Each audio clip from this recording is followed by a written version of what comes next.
transisi energi dan masa depan yang lebih hijau.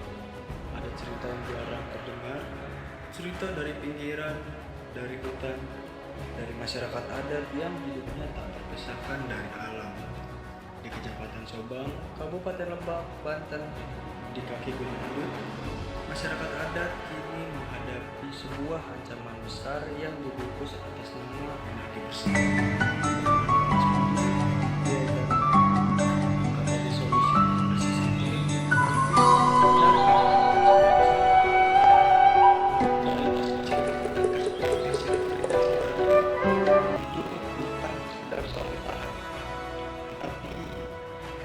Soal menjaga keseimbangan, hutan bukan hanya ruang ekologis, ia adalah sumber kehidupan, air, tanah, budaya, hingga identitas lain dan sama.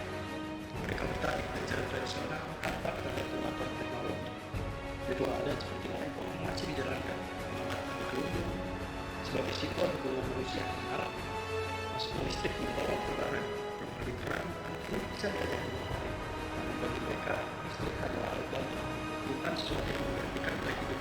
Karena biasa masyarakat adat yang pertama menciptakan terangnya listrik, mereka terang dari kelestarian.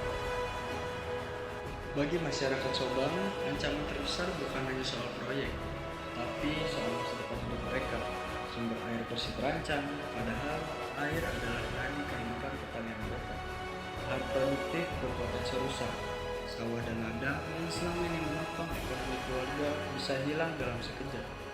Dan ketika tanah tidak bisa lagi ditanami apa yang tersisa, ketergantungan, kemiskinan struktural, dan hilangnya kedaulatan pangan. Lebih dari itu, yang ikut hilang adalah relasi manusia dengan alam. Relasi yang selama ini dijaga melalui adat dan tradisi. Masalah muncul ketika negara datang dengan ambisi besar, transisi energi. Gunung Endut tetap ditetapkan sebagai lokasi proyek panas bumi. Pengeboran sampel mulai dilakukan, dan seperti banyak kasus di tempat lain, proyek ini datang lebih dulu daripada persetujuan masyarakat. Geotermal disebut sebagai energi bersih, rendah emisi, ramah lingkungan. Realitas di lapangan menunjukkan hal yang berbeda.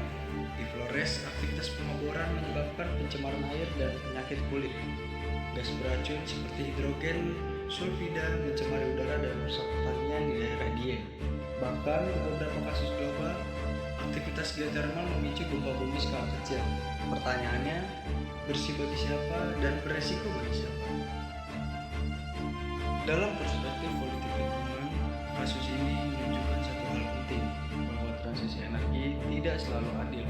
Negara seringkali melihat hutan sebagai sumber daya, sebagai objek eksploitasi, bukan sebagai ruang hidup yang harus dilindungi.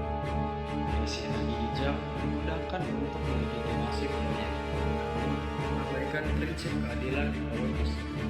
Padahal, transisi energi tidak hanya soal mengganti sumber energi, tetapi juga soal bagaimana proses itu dilakukan. Apakah melibatkan masyarakat? Apakah menghormati hak mereka? Atau justru mengorbankan mereka?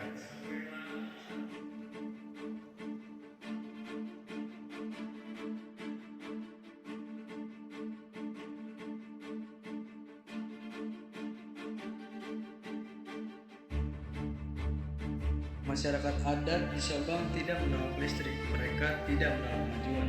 Mereka hanya ingin satu hal, hidup yang tetap selaras dengan alam. Seperti prinsip yang mereka pegang, hutan tetap hijau, masyarakat tetap hidup. Karena bagi mereka, terang yang sejati bukan berasal dari listrik, tapi dari alam yang lestari. Dan pertanyaannya, apakah kita siap mengorbankan mereka demi sesuatu yang disebut sebagai masa depan?